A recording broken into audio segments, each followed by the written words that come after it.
Vamos a empezar. Nosotros estábamos platicando cuando iniciamos el curso y precisamente cuando veíamos la parte de las fuentes de voltaje de corriente alterna, que nosotros íbamos a volver a regresar a la parte de los fenómenos físicos que ocurrían dentro de las fuentes de voltaje de corriente alterna. Nosotros podemos entonces observar que en la pantalla vamos a recordar un poco aquella proyección. Nosotros platicábamos que cuando un flujo de electrones, o sea una corriente eléctrica, recorre a cualquier conductor eléctrico, genera en este último un campo magnético a su alrededor, casi despreciable. Nosotros podemos ver en la animación que precisamente eso ocurre. Podemos observar cómo los electrones van de átomo en átomo por dentro del conductor eléctrico.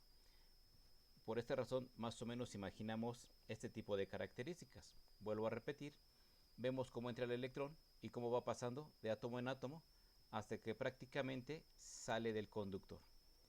Eso es lo que nosotros estábamos platicando aquella vez que estábamos viendo esta pequeña presentación.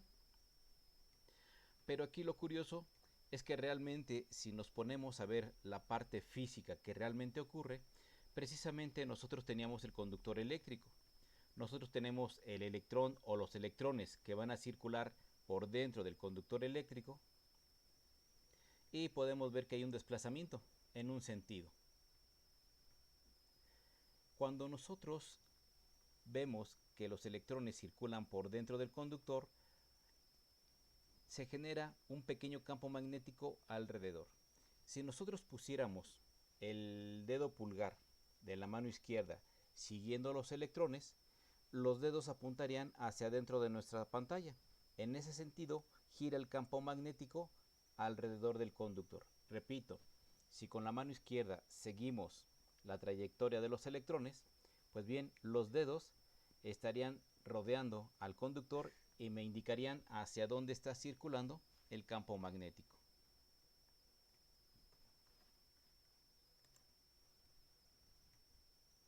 Bien, pero este campo magnético tiene un pequeño problema, es que es demasiado despreciable, apenas es perceptible. No todos los elementos pueden detectar este campo magnético. De hecho, esto viene desde el estudio de Ampère, que precisamente a la corriente eléctrica se mide en amperes, que podíamos ver este tipo de características. Bien, si nosotros enrollamos ahora la parte de este conductor, entonces los campos magnéticos despreciables se suman y hacemos un campo magnético todavía mucho más potente. Pero además, si le insertamos un pequeño núcleo ferromagnético, el campo magnético lo estamos amplificando. Y ahora sí se conocerían como circuitos magnéticos, muy similar a los circuitos eléctricos que vamos a ver un poquito más adelante. Pues bien, esta característica de formar el campo magnético es lo que nosotros conocemos como inducción. Ese campo magnético va a generar en los extremos de dicho enrollado de alambre un voltaje y entonces ya tenemos realmente lo que es un inductor. Y sí, en aquellos días nos preguntábamos si una corriente eléctrica forma un campo magnético forma una corriente eléctrica, y sí, habíamos dicho que la respuesta era sí, cierto. Si nosotros metemos un campo magnético variable a un conductor, generamos una corriente eléctrica. Por el contrario, si metemos una corriente eléctrica a un conductor, generamos un campo magnético. En este entonces, nosotros ya podríamos ir a la parte de la bobina. Nosotros podemos observar en lo que es la pantalla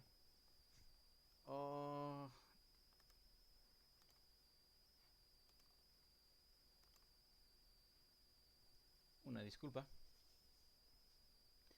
Nosotros podemos ver en la pantalla entonces lo que es un conductor eléctrico. Y nosotros tenemos un campo magnético. Si nosotros queremos ver la parte de los electrones, podemos ver que los electrones están fijos, no pasa nada. ¿Por qué? Porque la bobina está fija y el campo magnético también está fijo. Si nosotros movemos el campo magnético, podemos ver cómo los electrones se desplazan dentro del conductor. Y no solamente se desplazan, sino que también genera una energía eléctrica. Si regresamos el imán, pasa exactamente lo mismo. necesitamos tener un campo magnético variable. Si podemos observar en la orilla de los imanes, tenemos la intensidad del campo magnético más fuerte. Y conforme se va alejando el imán, el campo magnético se vuelve más débil. Podemos observar también los electrones dentro del conductor. Y repito, si yo dejo el campo magnético fijo, realmente no existe transferencia de energía. Si yo empiezo a mover el campo magnético, entonces genera una transferencia de energía y los electrones dentro del conductor sí tienden a moverse. Pero si nos vamos a la parte de la relatividad de Einstein, que si yo muevo uno, sucede el fenómeno, ¿qué pasa si muevo el otro? Pues obtenemos prácticamente lo mismo. Yo puedo mover entonces ahora la bobina con respecto al campo magnético fijo y estaríamos viendo que también existe una transferencia de energía. Por lo tanto, para que haya transferencia de energía, nosotros necesitamos tener un campo magnético pero del tipo variable, o bien que las bobinas estén variando alrededor del campo magnético.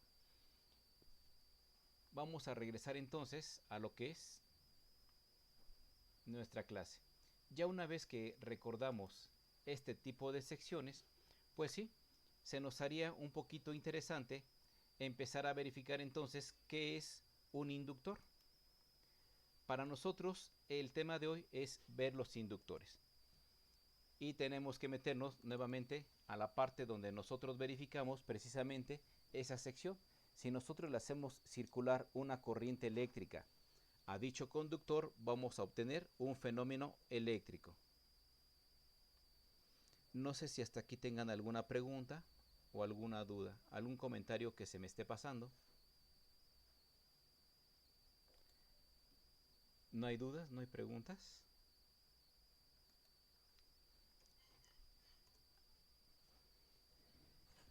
Todavía no. Estoy conectando la cámara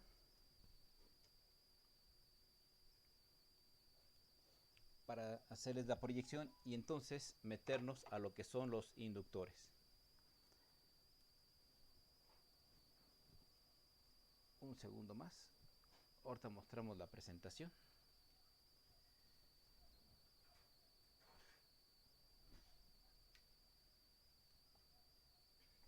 Bien, vamos a presentar nuevamente la pantalla. Compartir.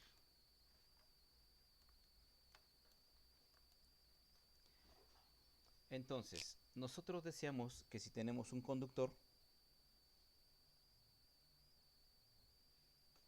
e imaginamos que a través de alguna fuente le suministramos electrones que pasan por dentro del conductor, este tiene la facultad de generar un campo magnético.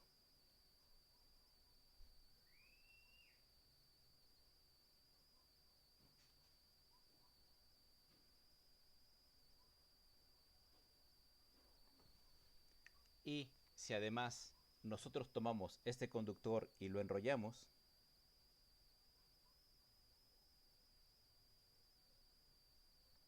hacemos circular la corriente de electrones a través del conductor, entonces los pequeños campos magnéticos se suman y tendríamos un campo magnético todavía mucho mayor, más grande, bastante fuerte, concentrado en la sección de la punta de dicho inductor y perdiéndose a la lejanía en dicho elemento. Ahí tenemos el campo magnético que a final de cuentas es un poquito más fuerte. Y nosotros esto es lo que vamos a conocer como inductor. ¿Por qué se le llama inductor? Porque el campo magnético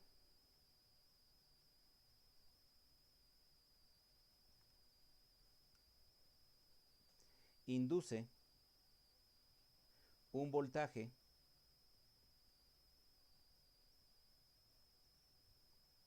en los extremos del inductor, precisamente. Entonces, ya que se crea el campo magnético alrededor del inductor por el recorrido de los electrones, tiende a formarse un voltaje eléctrico. Y por eso es que se le conoce con el nombre de inductor. El campo magnético induce o hace que se presente un voltaje en los extremos de mi bobina. Por eso recibe el nombre de inductor, vuelvo a repetir. Bien, pero además, ¿cuál es la ley de Lenz? La ley de Lenz me dice que este voltaje se opone a los cambios de corriente dentro del inductor. Por lo tanto, el voltaje inducido se opone a las variaciones de corriente que lo genera. Y eso es lo que nosotros vamos a utilizar dentro de los circuitos electrónicos para que podamos mantener de alguna manera constante algún flujo de corriente o también poder almacenar energía pero en forma magnética. Vuelvo a repetir, ¿qué me dice la ley de Lenz? Que cuando un conductor es recorrido por una corriente eléctrica, el campo magnético generado induce un voltaje en los extremos y este voltaje se va a oponer a los cambios de corriente que originaron dicho voltaje. Eso es en simples palabras lo que me dice la ley de Lenz. Por eso, cuando nosotros empecemos a ver inductores, nosotros no le vamos a poner, por ejemplo, en un resistor la letra R, en un capacitor la letra C, sino que en homenaje a Lenz nosotros vamos a identificar las bobinas con la letra L. ¿Por qué? Porque la corriente eléctrica ya se le denominó a la parte de la ley de Ohm y ya tenían utilizada la letra I, si no le hubieran puesto la letra I de inductor. Repito, la ley de Lenz me dice que cuando una corriente circula a través de un conductor, este genera un campo magnético que induce un voltaje en los extremos. Y este voltaje se va a oponer a los cambios de la corriente que ha generado dicho voltaje. En otras palabras, si la corriente tiende a aumentar, el voltaje le va a decir sí vas a aumentar, pero no lo vas a hacer de golpe, lo vas a hacer lentamente. O sea, se opone a que la corriente varíe de forma rápida. Si de repente la corriente tiende a disminuir, el voltaje le dice sí vas a disminuir, pero vas a disminuir paulatinamente. No lo hace de golpe. En el momento que baja la corriente, baja el voltaje. En el momento que sube la corriente, sube el voltaje. No, aquí sube la corriente, pero el voltaje inducido se opone a que lo haga de golpe. Y esa es otra característica que también vamos a utilizar dentro de los circuitos electrónicos. Lo que sí me interesa es que sepan por qué se le llama inductor a una bobina. Bueno, porque el campo magnético genera o induce un voltaje en los extremos. Esa es la razón. Ahora sí, nosotros si ya sabemos que al enrollado del alambre le llamamos inductor, pues vamos a ver todos los tipos de inductores que podemos tener entonces.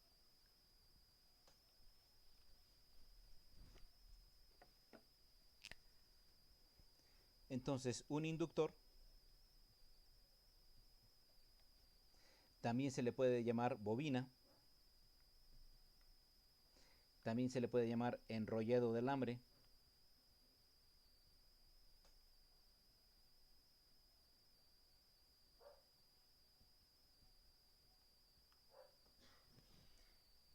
y también le podemos llamar devanado.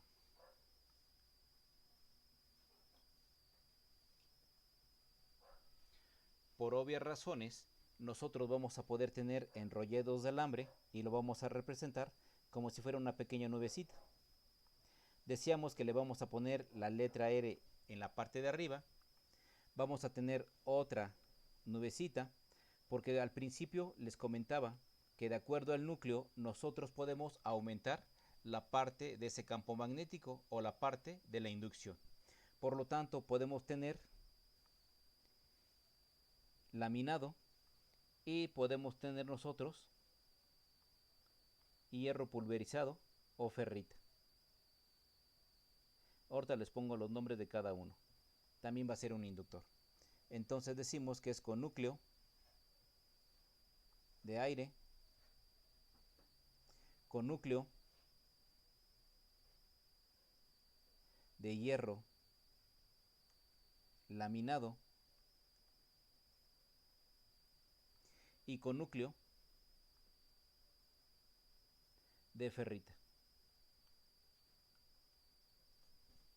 Ya tenemos los tres enrollados. ¿Y esto qué significa? Que le estamos metiendo un material de hierro en el cual estamos haciendo el enrollado del alambre. Cuando el hierro lo hacemos polvo y lo comprimimos, entonces estamos formando lo que es la ferrita. Por eso es ferrita o hierro pulverizado. Como lo comprimimos y lo compactamos, por eso lo dibujamos como una línea punteada. Si nosotros quisiéramos ver entonces esto, podríamos ver una barra de hierro laminado, o sea que va a ser formado por muchas laminitas, y alrededor de este núcleo de hierro pues va a ir la bobina. Y de hecho la bobina es uno de los elementos más difíciles de calcular. Cualquier espira que se mueva, estamos modificando el valor del inductor. Así nosotros podríamos ver la parte del inductor con núcleo de hierro. Ahora imagínense que este hierro lo hacemos polvo, lo comprimimos, va a parecer una piedra y entonces tendríamos el núcleo de ferrita. Pero a final de cuentas es el enrollado a través, más bien alrededor del núcleo. Y nosotros estamos haciendo que la inductancia también aumente. Así como comentario, ustedes han visto que hay pequeños dispositivos de juguete como pistolitas que siempre nos encanta meter la mano, lo accionamos y nos da un toque eléctrico. Pues bien, tiene núcleos de ferrita. Si nosotros nos vamos a la parte de los carros, cuando eleva el alto voltaje la bobina, pues también tiene núcleo de ferrita. Entonces la ferrita me permite generar altos voltajes. Si nos vamos a la parte de lo que era el televisor de hace muchos años, el de pantalla grandota, el pesadote, el que estaba muy ancho, la parte del flyback también era una bobina con núcleo de hierro de ferrita. Le metíamos 127 volts y para los televisores de 5 pulgadas como del tamaño de nuestro celular necesitaba 5000 volts para poder activar el cinescopio. Si nos íbamos a un televisor de 20 pulgadas blanco y negro, ese núcleo de ferrita generaba aproximadamente de 18 a 20.000 volts. Y si era un televisor de colores, entonces esa bobina generaba hasta 35.000 volts. Por eso no está muy alejado de la realidad que se pueden hacer pequeños elementos con núcleos de ferrita donde apriman un botón, se lo avientan a las personas y los puedan electrocutar. No los van a matar, pero sí los van a noquear, o por lo menos los dejan ligeramente fuera de circulación unos instantes. No sé si alguno de ustedes también sea fanático de lo que era Avengers, cuando la Viuda Negra le avienta esas piececitas blancas al Soldado del Invierno y medio lo electrocuta. Pues bueno, de esa manera también podríamos hacer con núcleos de ferrita este tipo de elementos. Ya para no irnos tan lejos, la unidad de medida es el henrio. Voy a borrar.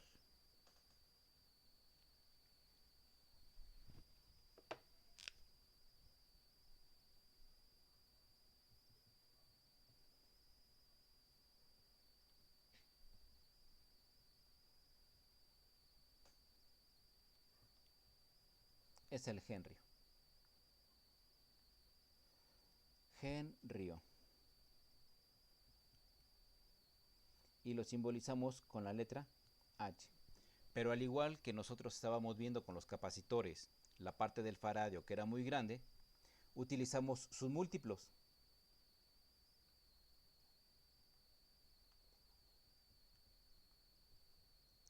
Que son el milihenrio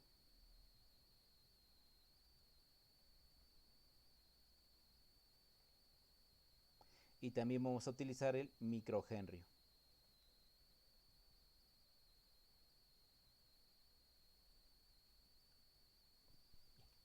Ahora, ¿cómo codificaban hace muchos años la parte de los inductores?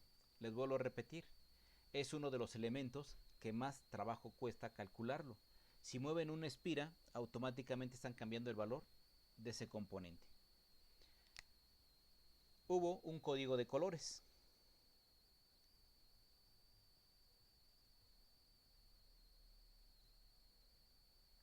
Hubo un código numérico.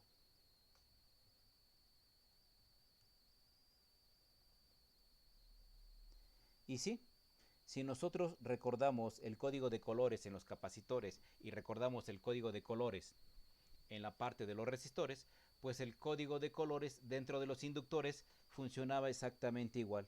Nosotros teníamos un frijolito donde salían las dos patitas y teníamos un color, teníamos otro color y un tercer color en un costado.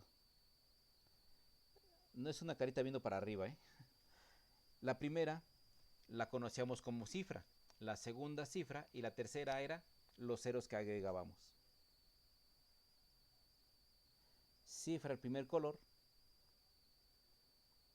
cifra el segundo color y ceros que agregamos el color que estaba en un costado.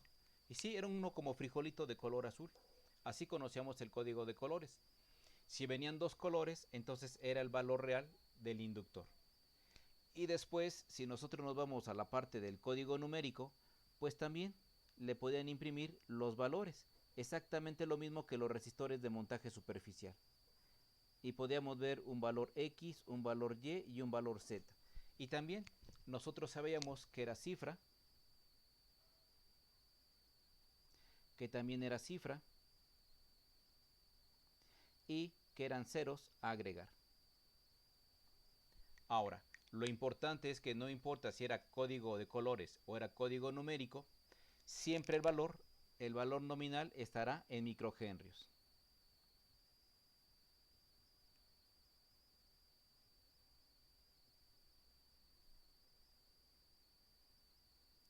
Esta es la parte importante. Cuando nosotros sacamos el valor nominal de los resistores, siempre viene en ohms. Cuando sacamos el valor nominal de los capacitores, siempre viene en picofaradios. Pero cuando nosotros saquemos el valor nominal, ya sea por código de colores o por código numérico, siempre el valor nominal estará dado en microhenrios. Y ya nosotros podemos entonces entender que cada uno de los elementos son elementos que ya venían codificados. Actualmente los capacitores y los inductores es necesario referirnos al manual o al diagrama para poder saber de qué valor son, porque implica mucho las dimensiones, implica mucho el color y también implica mucho la posición donde se encuentren, para poder entonces entender cómo funcionaban estos elementos y cómo se pueden medir y cómo se pueden cambiar dentro de los circuitos actuales.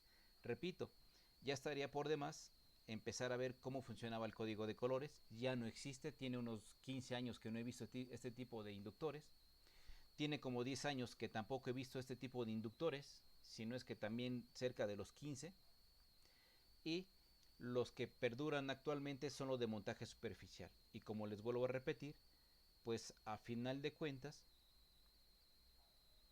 necesitamos el diagrama para poder verificar el valor de este tipo de elementos, al igual que los capacitores de montaje superficial. Listo. ¿Hasta aquí tienen alguna pregunta? ¿Tienen algún comentario o tienen alguna duda? No. Entonces nosotros vamos a continuar. Ya vimos los tres símbolos, el de núcleo de aire, núcleo de hierro y núcleo de ferrita. Voy a borrar entonces. Vamos a regresar a la parte donde teníamos nuestro simulador. Listo. ¿Qué va a pasar entonces si yo pongo dos bobinas? Aquí, si ustedes observan, yo tengo una pequeña pila que está creando un electroimán. A final de cuentas, pues es un electroimán. Está generando un campo magnético, pero de igual manera es un campo magnético que está totalmente fijo. Tengo la espira que no tiene ningún tipo de elemento que le provea energía. Por lo tanto, no hay transferencia de energía, ni siquiera los electrones se mueven. Pero cuando yo agarro la parte del electroimán y lo empiezo a acercar y lo empiezo a alejar, entonces tengo transferencia de energía en la bobina número 2. De igual manera, si dejo el campo magnético fijo y lo que muevo es la otra bobina, la bobina que no tiene ningún tipo de energía, obtengo el mismo resultado como si yo tuviera un pequeño imán. Tenemos exactamente lo mismo. Pero ¿qué sucede si en lugar de ponerle una fuente de energía directa para mantener un campo magnético fijo, le ponemos una fuente de energía alterno? Ahí tengo una fuente de energía alterna. Lo voy a acercar un poquito más. Y ahí está. Espero que se alcance a apreciar en la parte del simulador. El campo magnético alterno, ¿sí?, es generado por un voltaje alterno que le estamos aplicando. Por lo tanto, repito, si le estamos aplicando un voltaje alterno, estamos creando un campo magnético variable. Y aunque ninguna de las dos se esté moviendo, al ser variable el campo magnético, estamos haciendo que en la segunda espira se esté generando un voltaje. Repito, lo que necesitamos es un voltaje alterno variable para que se pueda generar un campo magnético variable y pueda haber inducción hacia la parte del segundo devanado. Y nosotros estamos en la parte que conocemos como transformador. Por eso es que los transformadores forzosamente se tienen que conectar al voltaje alterno para que haya transferencia de energía. Y el voltaje alterno me genera un campo magnético alterno variable que está cortando las espiras. Y entonces no tenemos conexión física, solo tenemos una conexión magnética. En dado caso que nosotros veamos que el circuito del lado derecho que se está alimentando con la bobina se esté quemando, pues no va a pasar nada con el primario porque no tienen conexión física. La única conexión que existe entre ellos es de forma magnética. Y llegamos a lo que es el transformador. Vamos nuevamente para allá. Voy a minimizar esto. Entonces el transformador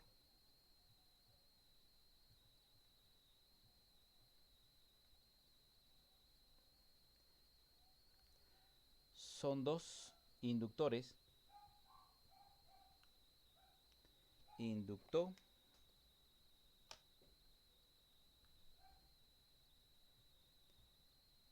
dispuestos uno frente al otro.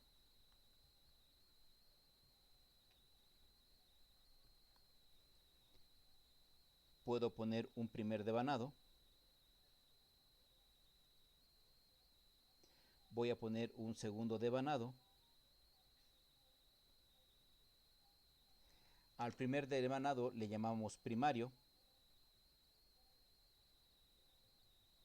Por obvias razones, al siguiente le llamamos secundario.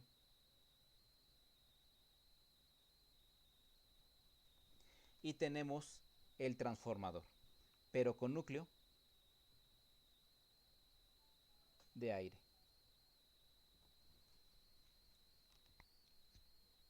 Ya si le metemos la parte del núcleo de hierro laminado, entonces tendríamos un transformador con núcleo de hierro. Si le metemos ferrita, entonces tendríamos un transformador con núcleo de ferrita.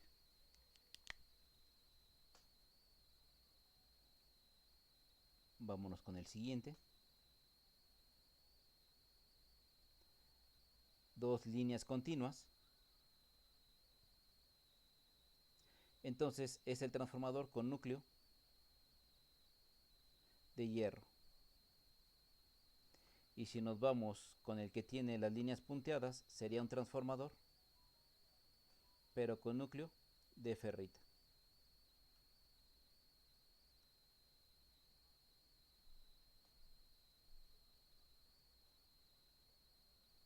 Núcleo de ferrita. Y ya tenemos los tres transformadores. En este caso nosotros no vamos a medir en henrios la parte de los devanados. Lo que vamos a hacer es utilizarlos con voltaje para obtener diferentes tensiones, porque a final de cuentas es un transformador. Listo. Hasta aquí no sé si gusten preguntar algo que no se haya entendido. Pienso que voy un poquito más rápido. Vamos bien. Listo.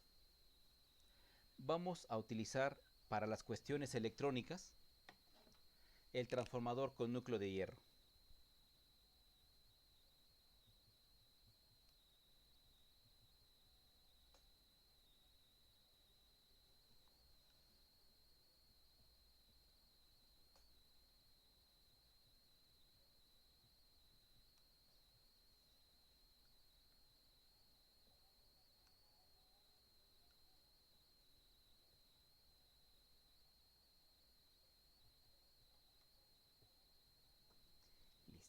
Entonces vamos otra vez a dibujar el transformador con núcleo de hierro. E independientemente del núcleo, existen tres tipos de transformadores.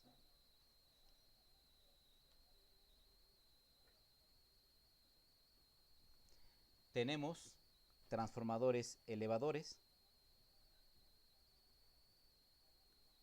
¿Qué significa esto de transformadores elevadores? Que si le aplico un voltaje pequeñito en el primario, me da un voltaje muy alto en el secundario. O sea, me va a elevar el voltaje. Por otro lado, tenemos aisladores.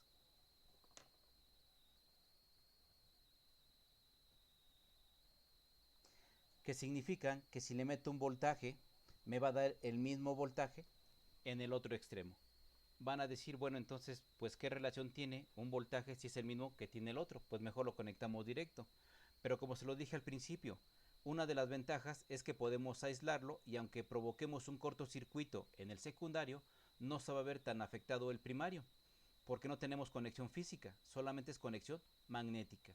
Este tipo de transformadores son muy utilizados en la parte de los laboratorios, cuando hacen pruebas con algún tipo de equipos que llegan o que puedan producir algún fallo bastante latoso, pues bueno, entonces sirven para poderlos aislar y que no vayan a perjudicar mi instalación eléctrica. Repito, son muy utilizados pero en los laboratorios, donde se realizan pruebas eléctricas.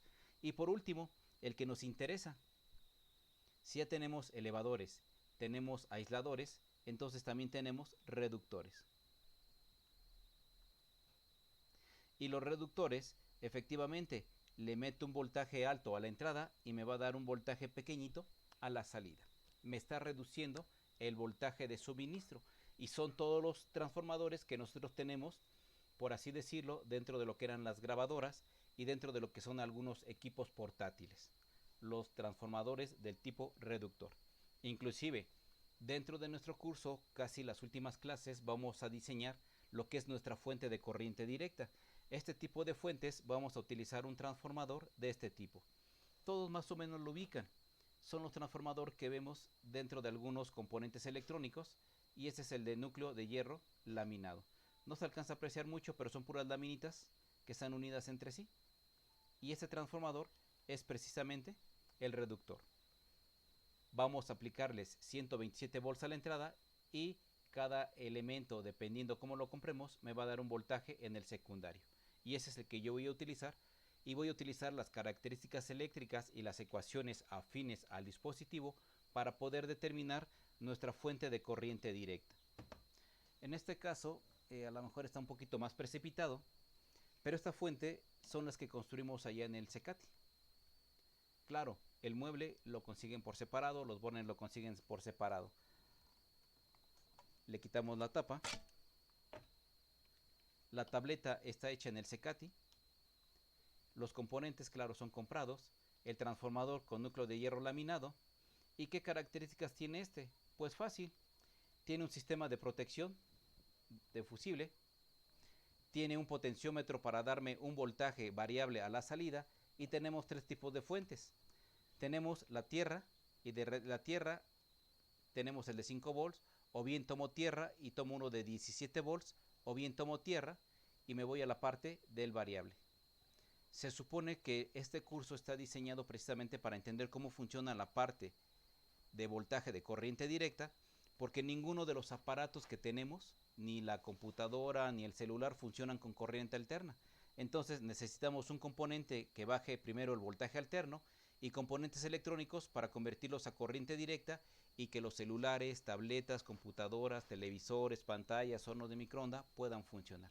Y esa es la razón del curso de electrónica básica, poder entender cómo funcionan estos componentes, cómo los podemos reparar y cómo los podemos checar. Por obvias razones, pues no vamos a llegar a terminar a realizar la pequeña fuente, pero por lo menos que tengan idea de cómo está construida.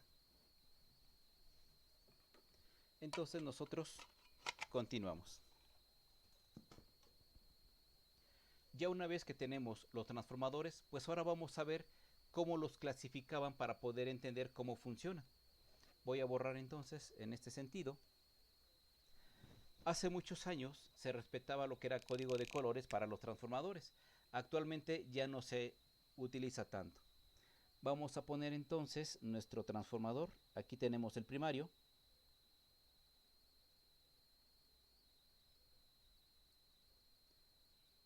Y aquí tenemos el secundario. Si nosotros ya tenemos nuestro elemento, pues sí, la pregunta es, si yo lo tengo en físico, pues ¿cuál es el primario y cuál es el secundario? ¿Cómo lo puedo reconocer? Hay dos maneras. Una era por color. Si nosotros utilizamos los colores para poder saber quién es el primario y saber quién es el secundario, pues era fácil. Al primario le tocaban todos de color negro, le tocaban de color café, o a lo mejor le tocaba un rojo y un negro, pero solamente uno. Del lado secundario, si nos vamos por el lado del color, pues le tocaban los colores más agradables. Le tocaban verdes, le tocaban azules, le tocaban amarillos, le tocaban rojos, blancos, violetas, eran los colores más agradables.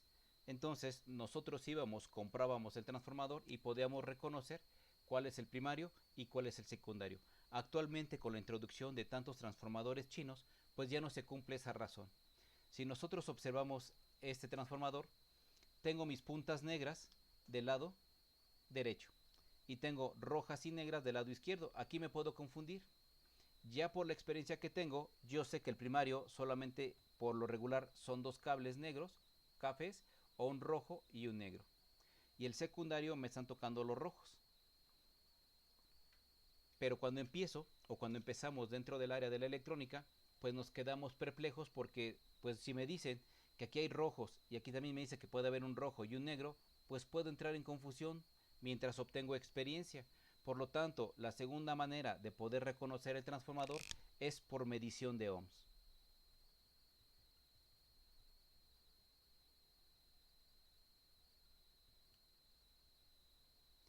Por medición de resistencia. Y entonces vamos a entender por qué siempre tengo el parámetro de 10 ohms. Listo. Si yo coloco la parte del ómetro, recordemos que un instrumento es un circulito y dentro del círculo el símbolo de lo que voy a medir, el primario siempre mide más de 10.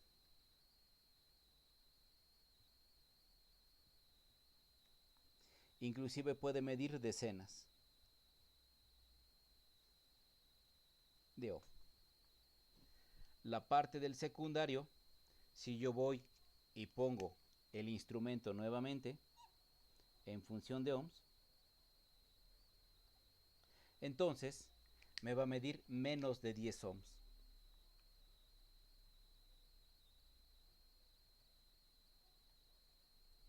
Y entonces va a medir menos 1 o menos. Pero no nos vamos a dejar llevar por el 1 ohm, o a lo mejor mide menos. Nos vamos a centrar en que mide menos de 10 ohms. Porque a veces utilizamos instrumentos de baja calidad, aunque son muy buenos midiendo, cada vez que les provocamos un pequeño corto o les provocamos una mala medición, los vamos degradando. Y puede llegar a medir hasta 5 ohms y nos podemos ir con la confusión de que efectivamente está dañado. No, lo que está mal interpretado es la medición porque ya se degradó nuestro instrumento. Y ahora sí, si ya ubiqué los colores, cuáles son para el primario y ya sé cuánto me tiene que medir el primario, y si nos vamos a la parte del secundario, los colores del secundario y cuánto me tiene que medir el secundario, entonces complementando colores y medición, ya podemos determinar quién es el primario y quién es el secundario. En este caso vamos a hacer esa prueba. Vamos a utilizar la parte del transformador. Vamos a insertar el medidor en función de ohms y aquí lo tenemos. Mucho cuidado, es un transformador. Si le aplico voltaje en el secundario, lo va a aumentar en el primario. Si le aplico voltaje en el primario, lo va a reducir. Aunque nosotros tenemos un pequeño voltaje en el medidor, no significa que por error pueda recibir un choque eléctrico. Vamos entonces a medir el primario. Agarro con una mano el conductor y con la otra hago la medición. Y aquí tenemos 40 ohms. Efectivamente me está midiendo más de 10. Entonces ya sé cuál es el primario. ¿Por qué? Porque me está midiendo más de 10. Inclusive puede llegar a medir decenas. Vámonos al secundario. Nos vamos a olvidar tantito del color negro y vamos a medir los de color rojo. Me dice que para la medición del secundario tiene que ser menos de 10 ohms. Entonces tomo una punta y la otra de lejos. Y ahí tenemos 1.9 ohms. Entonces sí se está cumpliendo la regla, que me está midiendo menos de 10 ohms. Y ya estoy observando cuál es el secundario dentro de los transformadores reductores. Vuelvo a repetir, más de 10 ohms en el primario, menos de 10 ohms en el secundario. ¿Ustedes se imaginan que al paso del tiempo, de estar viendo tantos videos de cómo miden los transformadores, cómo medían los transformadores y luego cómo medían los interruptores, a veces como que retener mucha información y diferentes mediciones se llena de bastantes incógnitas el cerebro? Por eso trato de agarrar que los interruptores, los conductores y en este caso el secundario del transformador, pues siempre miden menos de 10 ohms para tomar un parámetro y olvidarme cuánto mide un interruptor, cuánto mide el transformador, cuánto mide el conductor. Entre más cercano a cero sea, pues está mejor. Pero deben de medir menos de 10 ohms. Y me evito tener muchos parámetros y ya estoy utilizando el mismo parámetro para muchos elementos. Bueno, eso me ha servido en la práctica, porque recordar todo pues es imposible. Y podemos observar que medía 40 ohms en el primario, por lo tanto mide más de 10 ohms y ya con código de colores y con la parte de la medición podemos obtener que ese transformador está perfectamente en buen estado. Lo que sí debemos de recordar es que cuando utilizamos el medidor de resistencia no debe de tener energía eléctrica mi componente.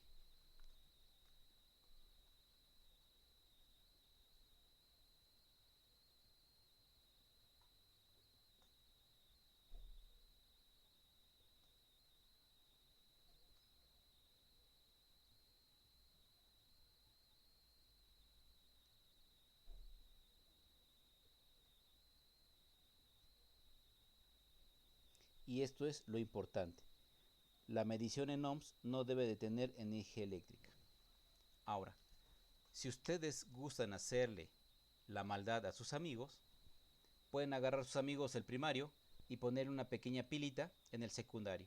Con la pequeña pilita en el primer instante de que se conecte, sí manda aproximadamente unos 70 volts y sí les va a dar toques a sus amigos.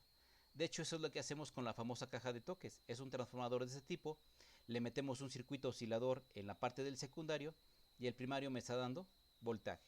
Y me van a preguntar, bueno, si le podemos meter un voltaje pequeño y me da un voltaje alto, es lo que todos pensamos, ¿por qué no prendemos un televisor con esa pequeña pilita? Ah, lo que pasa es que la corriente también se transforma. Si aquí entra una corriente pequeña, a mí me da una corriente más alta aquí. Pero si aquí le pido otra vez una corriente pequeñita, el transformador está diseñado para darme una corriente grande. Pero va a depender de qué tipo de transformador nosotros tenemos. Por eso es que también tenemos transformadores elevadores. No solamente elevan el voltaje, sino también elevan la corriente. Y la corriente es lo que hace funcionar a los equipos electrónicos. A final de cuentas, electrónica es estudiar a los electrones o la corriente eléctrica a través de conductores, semiconductores y gases rarificados. Ahora sí, ya para terminar con la sesión de hoy, vamos a ver las características eléctricas. Ok, se le llama transformador precisamente porque transforma.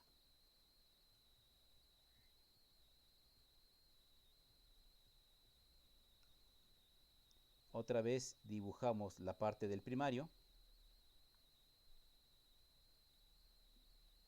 Dibujamos el núcleo. Y dibujamos la parte del secundario. Dentro de las características eléctricas decimos que la potencia es la misma en el primario como en el secundario.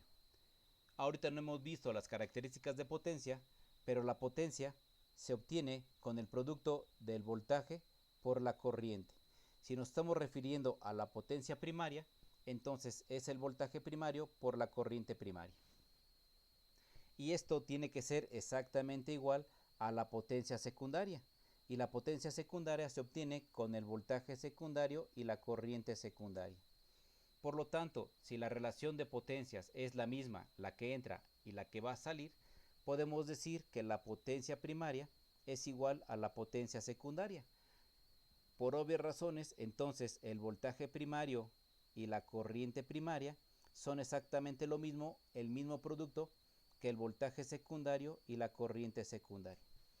Por obvias razones podemos observar que si tengo un voltaje alto, la corriente es pequeña.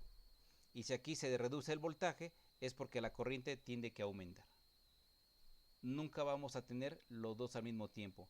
Si aquí aumenta el voltaje y disminuye la corriente, aquí hace lo contrario, disminuye el voltaje, pero la corriente aumenta. Repito, tiene que ser una relación. Y esta fórmula la vamos a utilizar para poder calcular el fusible y calcular nuestra fuente de corriente directa un poquito más adelante.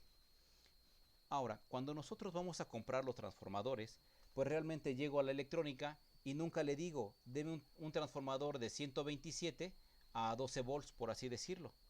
No, nunca mencionamos el voltaje del primario, porque se supone que el voltaje del primario corresponde con el voltaje estandarizado dentro del país en el que nos encontremos.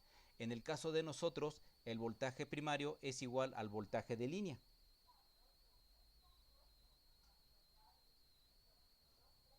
¿Y cuánto es? Pues es de 127 volts de corriente alterna.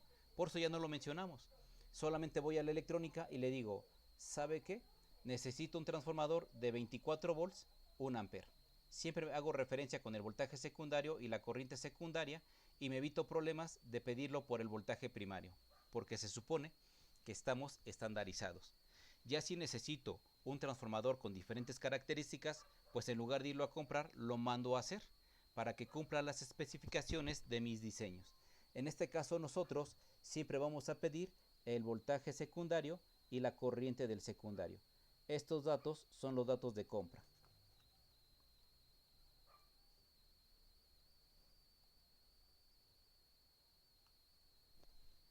Listo. Vamos a hacer un ejemplo.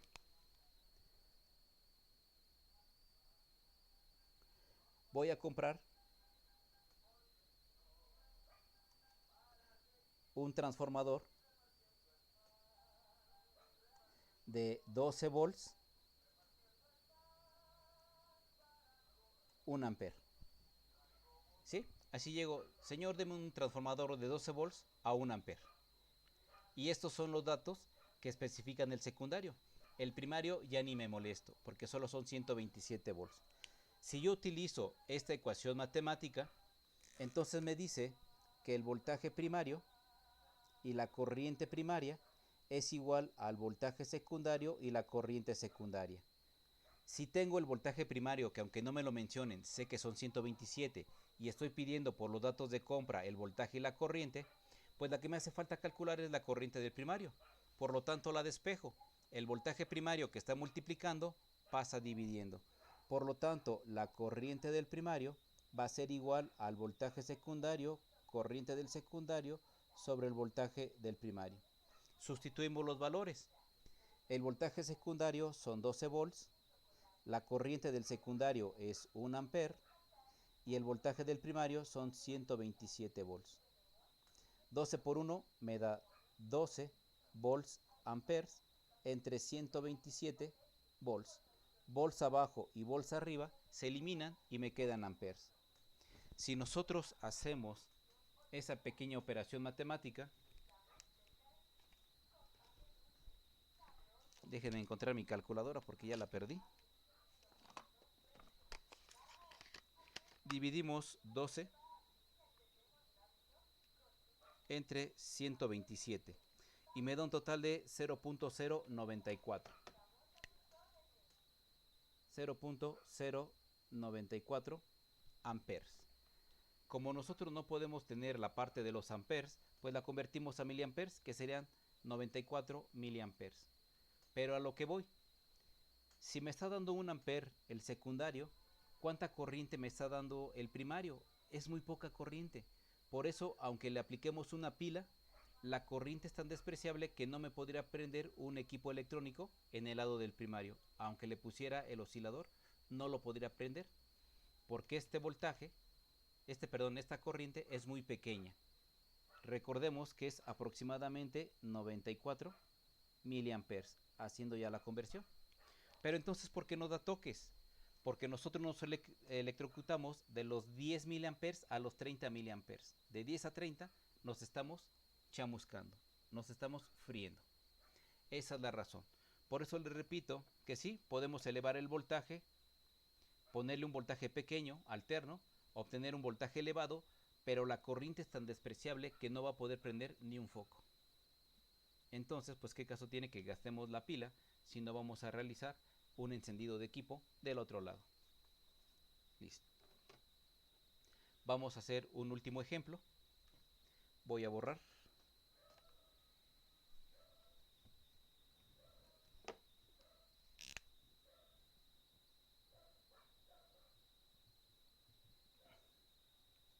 Se adquiere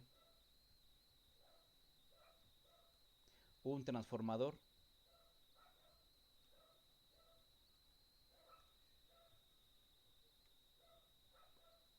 de 24 volts a 2 amperes. Claro, esos son los datos de compra y recordemos que esos pertenecen al secundario. El voltaje del primario nunca va a cambiar, siempre van a ser 127 volts. Por lo tanto, yo puedo dibujar mi transformador. Nada más para efectos de explicación. Puedo dibujar el secundario. Y decimos que el voltaje primario sabemos que son 127 sin ningún inconveniente. La corriente del primario es la que desconocemos. Pero mis datos de compra siempre es el voltaje secundario, que son 24 volts, y la corriente del secundario, que son 2 amperes. Ahora sí, aplicamos nuestra ecuación que dice que el voltaje primario por la corriente primaria es igual al voltaje secundario por la corriente del secundario. Por obvias razones, si lo que quiero es la corriente, pues la despejo. El voltaje primario que está multiplicando pasa dividiendo. En esta sección entonces la corriente del primario, como lo vimos anteriormente, es el voltaje secundario, corriente secundaria sobre voltaje primario. Sustituimos los valores. En la parte de arriba tenemos 24 volts y multiplicado por 2 amperes. En la parte de abajo tenemos 127 volts. Por lo tanto, 24 por 2 me daría 48 volts amperes.